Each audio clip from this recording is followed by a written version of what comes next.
Hi guys, I'm David with MediaUnlock.net, and today we're going to be talking about the custom functions on the Sony A7 III.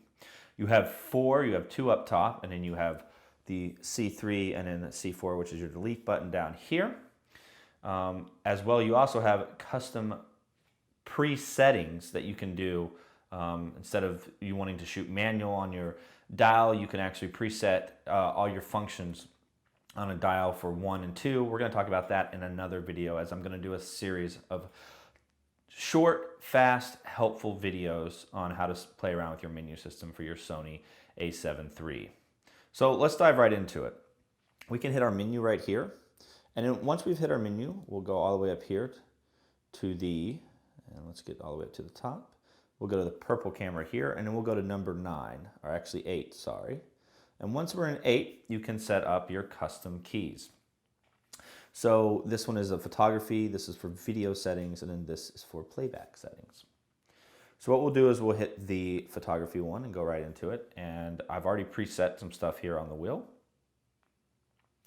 So as you notice, custom button 1 and custom button 2 is focus, hold, and ISO. And then the custom button 3 is APS-C. Mainly it switches between a crop sensor or full frame depending on what you want. So let's say you've got a 50mm on there and you need to, I think 50mm on a crop sensor camera is about 75mm. So you have the full 50, right? And I've got it set to 3 right here. So, or I can zoom in. As you notice, it zooms in and out. And what it's doing is it's going into crop sensor mode, and it's only taking the pixels off a certain section of the sensor, allowing me to jump from this 50, turning this 50mm into a 75mm. Now there are some drawbacks, but this is going to be great, especially if you shoot weddings, because if you need to get that little extra reach, you can do that. Or you could crop in, I guess, in post, like when you're editing, but I find that I can crop in now and I can get the shot that I want and frame the way I want to, instead of having to actually physically crop when I'm actually doing the editing. So again, if I wanted to change one of these, let's say my picture profile right here, which I've got set, what I'm going to do is I'm going to go in here and I have all these menus I can do.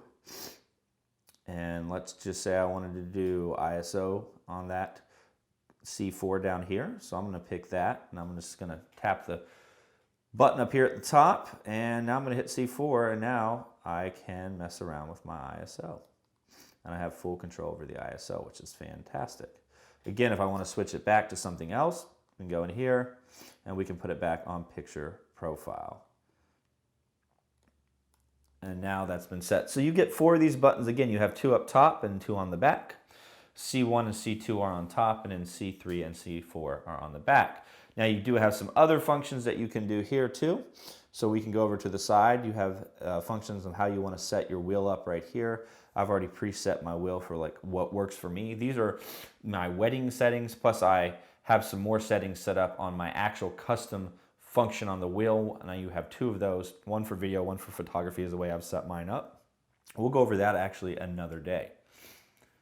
And then you have your third one, which you have 3 more buttons. The 2 most important ones are your AF on back here button, and you could switch it if you want, but what I've got that set to, as you guys can see, is mainly this is my back button focus. This allows me to focus right there on the back, and once I make that focus selection, I take my finger off the thumb, or off the button, then it's going to hold that focus, which is fantastic. And then I can go on and push my shutter, or the button that takes the picture, since there is no shutter in these mirrorless cameras.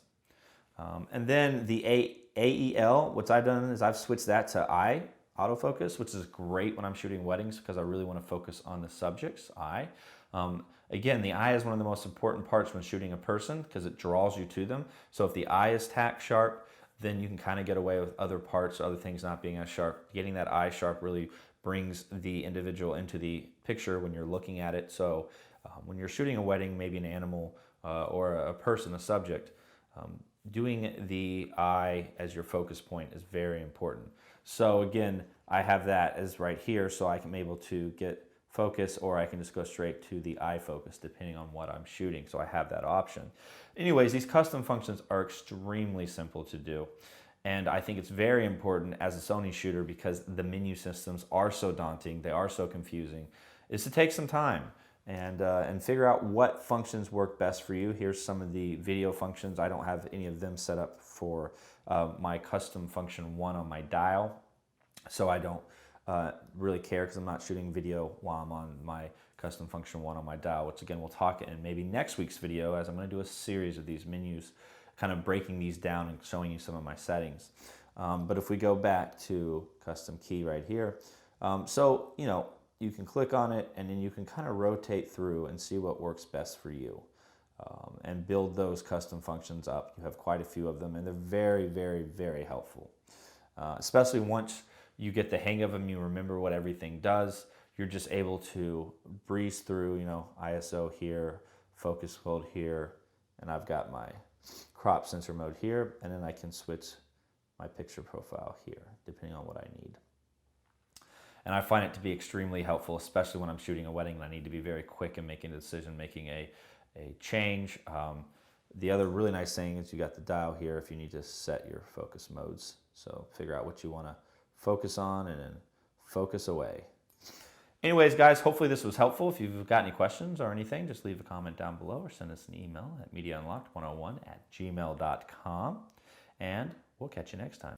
You guys have made it this far. If you want to check out our newest video, it will be right here. If you want to check out the product, it will be down here.